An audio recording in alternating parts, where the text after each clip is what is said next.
संधान गुरु का नाम, संधान गुरु का नाम, अरे मोहिनी को लागे हो बड़ा चोखो लागे, अरे मोहिनी को लागे हो बड़ा चोखो लागे। जय हो संधान गुरुवर, कृपा के आप हो करवर, है जग से न्यारे गुरुवर, हमारे प्यारे गुरुवर।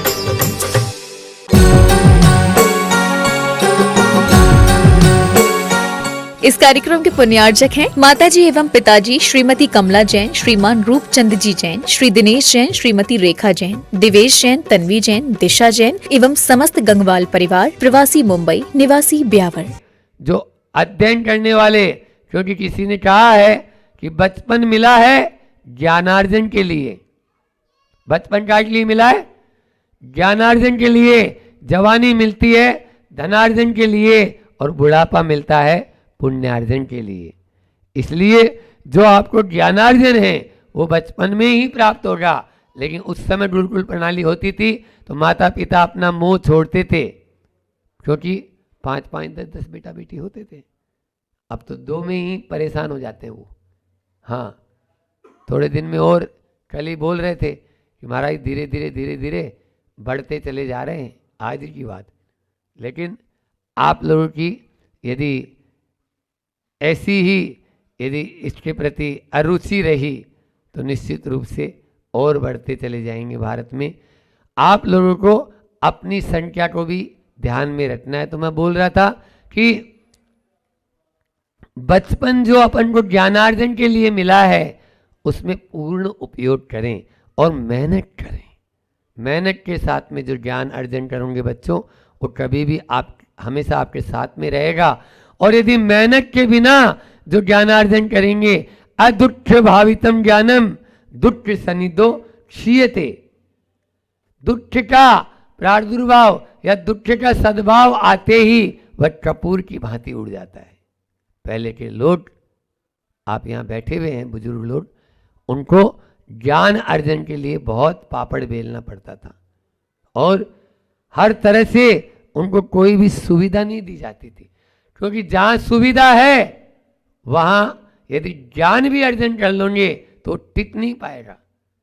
दुविधाओं में जो ज्ञान, जितने भी महापुरुष हुए, चाहे महात्मा गांधी हुए हों, चाहे नेहरू जी हुए हों, चाहे और दूसरे अपने अब्राहम लिंकन, नेताजी सुभाष चंद्र बोस, तात्या टोपे, ये सब जितने महापुरुष हुए, ये स्ट्रीट लाइट में पढ़कर हुए। अभी APJ अब्दुल कलाम, आपके मोदी जी प्रधानमंत्री, बोलो, ये सब रोड लाइट में पढ़ते थे।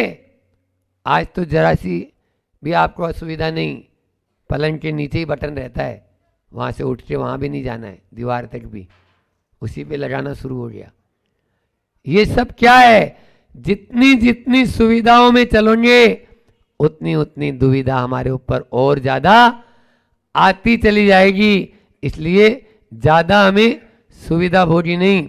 दूसरी बात है, हमें कोई भी कार्य में बहाना नहीं करना चाहिए। बहाना हो जाता है ना, बहाना लगा देते हैं कि आज ऐसा हो गया वैसा हो गया। ये नहीं, बहाना का मतलब होता है ये अभिशाप है। तो, किंतु और मगर, ये 3 शब्द याद रखना। आपने बहुत अच्छा निबंध लिखा, आपने हमारी बात बहुत ध्यान से सुनी। 2-3 दिन पहले एक व्यक्ति आया, बोले महाराज जी आपका प्रवचन सुनते हैं तो ऐसा लगता है कि वह घर छोड़ दें। मैंने बोला बहुत अच्छी बात, आ जाओ, लेकिन अब बोलो क्या कर ले?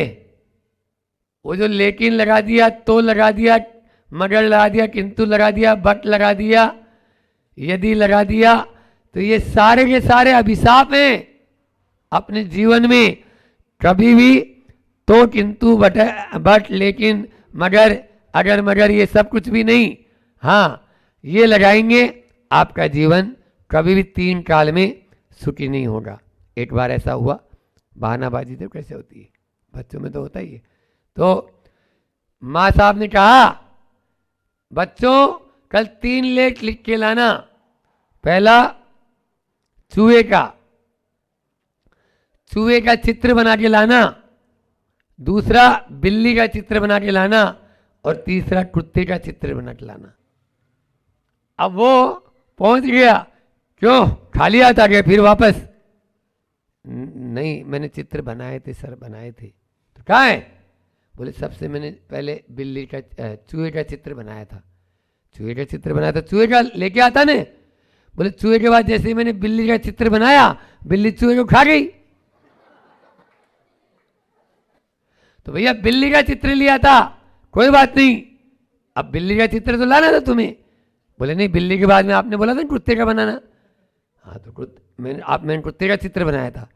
तो कुत्ते का चित्र बनाया था तो वो बिल्ली को खा गया। अच्छा, तो भैया फिर कुत्ते का लिया था, चल कोई बात नहीं, चूहा गया बिल्ली गई, कुत्ते का तो अब बहानेबाजी था वो तो। बोले वही तो बता रहा हूँ माँ साहब आपके लिए कि मैं उस कुत्ते के चित्र को लेके आ रहा था, उस कुत्ते को, और रास्ते में इतने सारे बच्चे मिले, किसी ने ढेला मारा और कुत्ता कहाँ भग गया पता ही नहीं है। ऐसे बहानाबाजियों का। अब इन सासू बहू का भी उदाहरण दे देते, नहीं तो बच्चे बोलेंगे हमारा तो दे दिया और इनका देखो, हाँ इनको कुछ नहीं बोल रहे। एक बार ऐसा हुआ कि सास थी तो बहू को बोल के गई, और वो टीवी बहुत ज़्यादा देखती थी, टीवी मोबाइल बस व्हाट्सएप चैटिंग। आजकल की बहुओं को यही काम, और कोई काम ही नहीं है।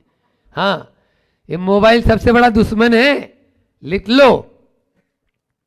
जो हमारे जीवन को लील जाए, जो हमारे समय को बर्बाद कर दे, जो हमारी आस्थाओं और जो हमारी श्रद्धान को, विश्वास को खंडित कर दे, वो मोबाइल है। तो सास ने कहा बहू से कि बेटा हम मंदिर जा रहे हैं, ये मटर छील लेना, और सुन कच्चे कच्चे मटर यानी छोटे मटर इस वाले कटोरे में रखना और बड़े बड़े मटर इस वाले में रखना। अब बहू रानी तो टीवी देखने मस्त, काट लाने वो मटर वटर छीलेगी, और बहाना तो है ही पहले से ही बनाया हुआ। जैसे ही वो मंदिर से वापस आई तो बोली क्यों छील दिए, मटर छील दिए? बोले माँ जी आपने ये तो बताया कि बड़े इधर रख देना, छोटे इधर रख देना, बीच वाले कहाँ रखे, मेरे समझ में ही नहीं आ रही थी, इसलिए मैंने छीला ही नहीं। और बीच वाले मटर कहाँ रखे? ये बड़ी स्थिति, ये बहानाबाजियों का हिसाब किताब है। नेताजी सुभाष चंद्र बोस हमेशा एक ही बात कहते थे।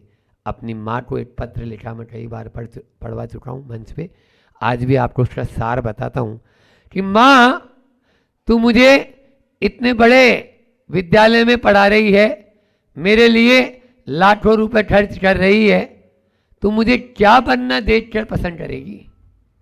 क्या मुझे तू कोई आईपीएस ऑफिसर देखना पसंद करेगी? क्या तू मुझे कोई बहुत बड़ा जो है वैज्ञानिक बनना पसंद, क्या डॉक्टर बनना, क्या इंजीनियर बनना बनता देखकर पसंद करेगी, खुश होएगी? या फिर क्या मुझे तू अच्छा इंसान देखकर बनना पसंद करेगी? माँ आज की शिक्षा का क्या उद्देश्य है, जिस शिक्षा में केवल और केवल मात्र बाबू बनाने की संस्कृति है, बाबू बनाने की, व्हाइट कॉलर जॉब, बस जैसे तैसे कैसे नौकरी मिल जाए। नौकर बनना चाहते हो सेठ? बोलो बच्चों, नौकर बनना चाहते हो सेठ? बोलो ना। हाँ बहुत बढ़िया, अच्छा बोला है। सेठ बनना चाहते हो तो सेठ की अपन को थिंक रखना है, सेठ जैसा ही अपन को आचरण। भले ही चने बेच के काम कर लेंगे लेकिन कहलाएंगे सेठ। और यदि मान लीजिए लाखों रुपए की भी यदि नौकरी करोगे तो आप नौकर कहलाओगे। आपके ऊपर निर्भर है कि आप क्या चाहते हो, आप क्या चाहते हो। समझ में आ रहा है? हमारे यहाँ भारतीय संस्कृति में अदम से अदम माना है नौकरी को, और सरकार भी क्या कोई पेड़ लगाए क्या जो तोड़ तोड़ के दे देगी आपको? कहाँ से दे देगी? और आजकल एक और कंसेप्ट कि लड़कियां भी उसमें होड़ में लग गई है। अब लाखों करोड़ों लड़के रोड के ऊपर आ गए, क्या करें? उनके पास में क्योंकि ज़्यादा मार्क्स उन्हीं के आ रहे हैं, हर क्षेत्र में वो अव्वल रह रही है, एकाग्रता भी उनमें ज़्यादा हो रही है, बच्चों में नहीं हो पा रही है। इस कारण से हमारा ये भारत नीचे की ओर जा रहा है। जहाँ हम विकास करना चाहिए था वहीं विनाश की ओर जा रहे हैं।